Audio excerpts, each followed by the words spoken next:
What's good, guys? So she's finally here. The Ecells 5-star. Got it yesterday, unboxed it, put it together, rode it for like a mile maybe, and had to do stuff afterwards. So today's Saturday, and today I want to do kind of a first impression video for you. So I'll be doing a lot of videos on this e-bike, so stay tuned to the channel. We'll do a full review when I get back from my work trip next week. We'll do an accessories video. We'll do a bunch of rides with this thing. And I'm going to put a lot of miles on it this summer because it's a beast of an e-bike. This is an e-bike that, shout out to Alex over at Maximum Charge, first pointed out to the community on his channel. That's kind of why I got involved with it. So shout out Alex. Great job finding that. And he also introduced me to David Cleveland, the owner of Ecells as well. So I did an interview with David. You can go back and watch that about the bike and about the company. And they're based out in Pahrump, Nevada. A small company, like, I don't know, looks like 6 or 7 people work there, and they import the bikes. And they're basically the Ford Raptor of e-bike companies. They make all-wheel drive, fast performance e-bikes with big tires, 26x4s. So they're definitely in that all-wheel drive terrain, but this bike is just rear-wheel drive. I don't need all-wheel drive. I live in the suburbs, so I need streets and trails. That's my main use case, and a rear-wheel drive is fine for that. So I don't have any issues with not having it. To me, it's just a little bit, for my use case, it's just a little bit of overkill. If I live in the country with a lot of dirt roads, I might opt for the dual motor kind of e-bike, but this is a 5-star. It's got a nice chrome insignia down here. I'll show it to you later. Right now, there's kind of like well, first of all, before I get to that, this bike has a massive push off the line. Watch this. I just sat back in my seat, and I'm hanging out for the ride right here. We're already 21, 27, 29, 30. Stop sign.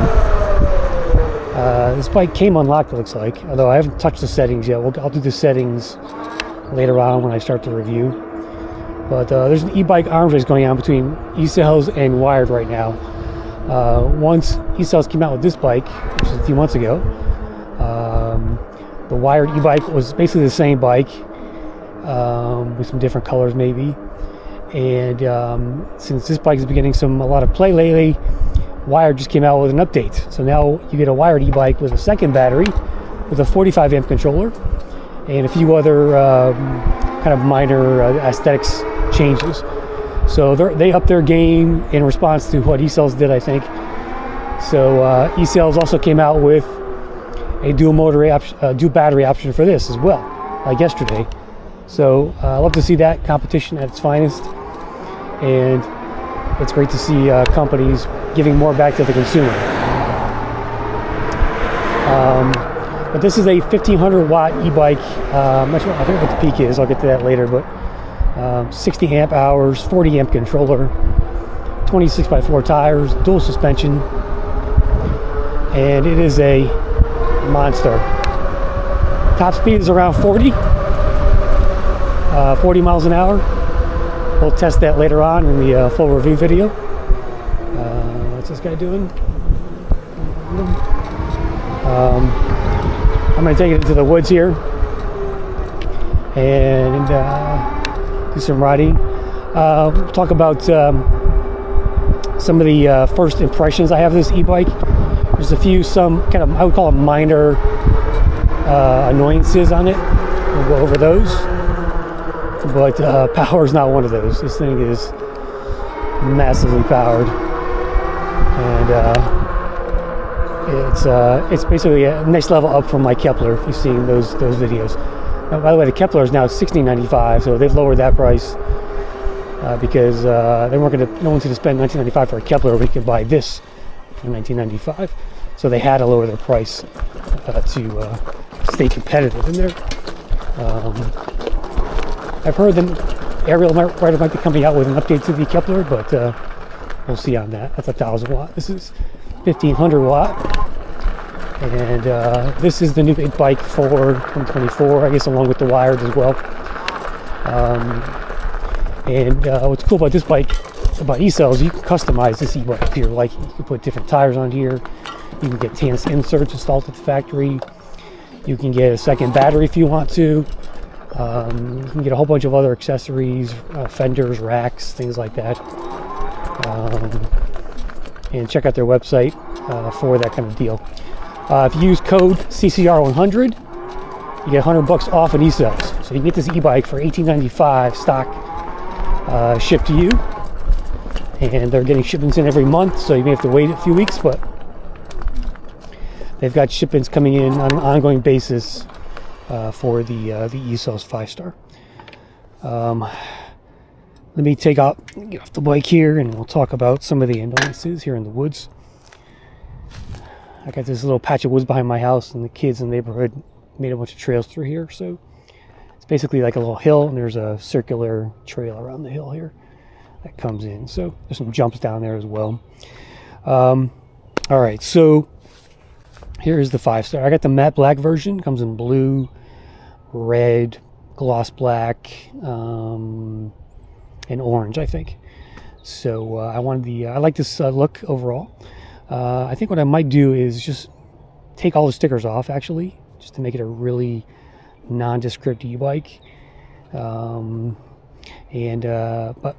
more to come on the aesthetics and design of this thing. Let's talk about some of the annoyances that I don't like so far in my first 24 hours here of riding this thing.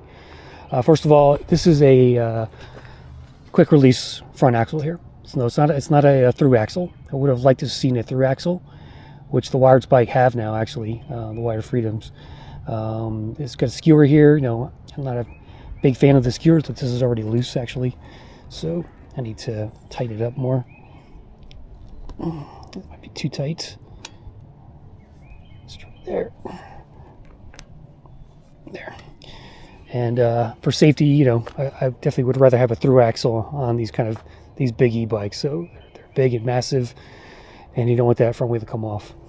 The cable management up here is a little bit needs a little bit of work. It's still messy. I'm gonna have to get some of my own wrapping here and see if I can just wrangle this better. The front fender here, it's only mounted here. There's no side things because it's a short fender, so it does tend to.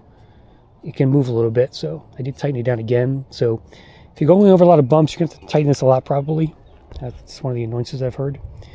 The seat post is moving a little bit on me, even though I tightened it several times. You know, when you're on a bike, sometimes the seat turns on you while you're riding. And then what's weird here is the shift cable and then the brake cable kind of stick out on top of this suspension arm here. And it moves with the, you know, if your suspension moves, so does this. So I'm a little worried that it's going to stretch the cable and cause my shifting to not work, which is the other complaint I have. It's definitely skipping some gears in here, like 4th, 5th, 6th. So I may have to dial in the derailleur a little bit. They have Ecells has a video on the derailleur adjustments, so I'm going to have to go back and watch that and see if I can just adjust this. It's tricky. You got to play with these little screws here. These two here, and then this one, I think, to dial in your derailleur. So it's a little bit of a hassle to deal with that. This bike is pretty easy to mount too. It's much easier to mount than my Kepler is. It's got a little lower standover height with that mid shock. You kind of, when you sit on it, you go down a little bit. So my feet are firmly planted on the ground. I'm a 6-foot rider, and I have no issues kind of climbing aboard this horse here, this bucking bronco that they call the 5-star. This bike needs a charge soon. I was only able to charge it about 3/4 full yesterday, but it's, for being a 26x4, it's decently maneuverable. I'd say it's a little bit more maneuverable than my Kepler is, because I'm a little taller in that e-bike, so here I have a lower center of gravity thanks to that mid shock there and just the stance of this bike. So I do like the overall ergonomics of it. Nice. Don't go up here, we'll go down.